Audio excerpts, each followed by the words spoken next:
یہ کیا ہے وہ ہے, یہ کیا ہے قطری خط ہے, وہ قطری خط قطر سارا سائڈوں پہ. بائی دا وے یہ اب مجھے نہیں پتا کہ آئی ایس پی آر اس پہ بات کرتا ہے نہیں کرتا, یہ میری اپنی اطلاع یہ ہے جی ڈاکٹر صاحب بتائیں کہ قطر جو آرمی چیف گئے تھے, آرمی چیف سے نہیں, ان کی ڈیلیگیشن میں سے کسی نے وہاں پر کانٹیکٹ کر کے کہا کہ یہ ذرا قطر وطر کے خط وطر تھوڑا خیال کریں, یہ وہ, تو انہوں نے کہا جی معاملہ تو عدالت کے اندر ہے. یعنی اسٹیٹ سوال چلا گیا, ہمارا کوئی تعلق سیاست سے نہیں, عدالت کا معاملہ ہے, اور اب فوج کا تعلق ہونا بھی نہیں چاہیے اس مسئلے سے.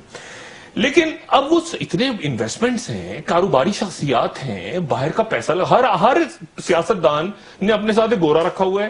یا ایک جو ہے وہ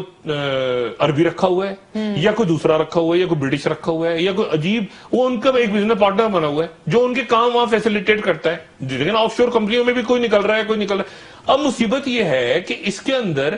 یعنی چلے وہاں وہ ویسٹ میں تو یہ کام پروفیشنلی ہوتا ہے, یہاں تو رائل فیملیز کے ساتھ پارٹنر بنے ہوئے ہیں, زمینیں بیچی ہوئی ہیں, فلاں کیا ہوا ڈھماکرا,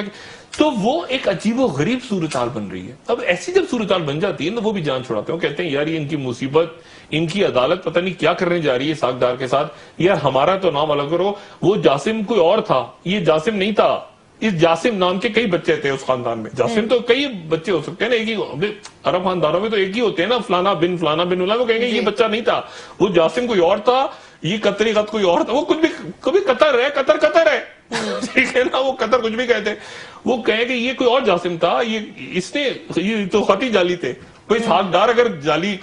کر سکتے ہیں تو یہاں وہ قطری شہزادے نے ہمارے نے کیا غلطی کی ہے, اس کو بھی دھوکہ ہوا, یہ تو تھا ہی نہیں, وہ جاسم تو بڑا نیک آدمی ہے, یہ کوئی اور بچہ ہے, وہ اور جاسم تھا, وہ کھو گیا تھا, وہ بڑے میاں شریف صاحب کے ساتھ ان کے خاندان کے, وہ بچہ پھر میلے میں نکل گیا تھا, میلے میں بچھڑ گیا تھا, وہ کوئی اور کہانی. میں نے قطری انہوں نے اپنی جان چھڑانی ہے بیچ میں, تو انہوں نے آلریڈی چھڑا لی ہے, اب کوئی قطری کا خط فائدت نہیں آ رہا. تو اب مسئلہ یہ ہے کہ اب اس پوری صورتحال میں یہ ایک بہت بڑا مسئلہ. اب نوٹ کریں نا, میاں صاحب ریلیکس ہو گئے, میاں صاحب نے کوئی آئیڈیا ہو گیا ہے کہ پی آئی ڈی اب وہاں کمیشن اگر کام شروع کرتا ہے اور اپنے انڈر لے لیتا ہے نیب کو اور باقی کو, یہ تو ہوگا نا کم سے کم. چلیں یا تو یہ ہوگا کہ وہ نااہلیت, وہ تو ایکسٹریم فیصلہ ہوگا, اسٹیپ ڈاؤن کروا دیتے ہیں, تو پھر بھی ایک عجیب معاملہ ہوگا, متبادل وزیر اعظم بن گیا تو پھر تو ہاؤس آف کارڈ ہوا, ایسے گرے گا, تر کر کے گرنا شروع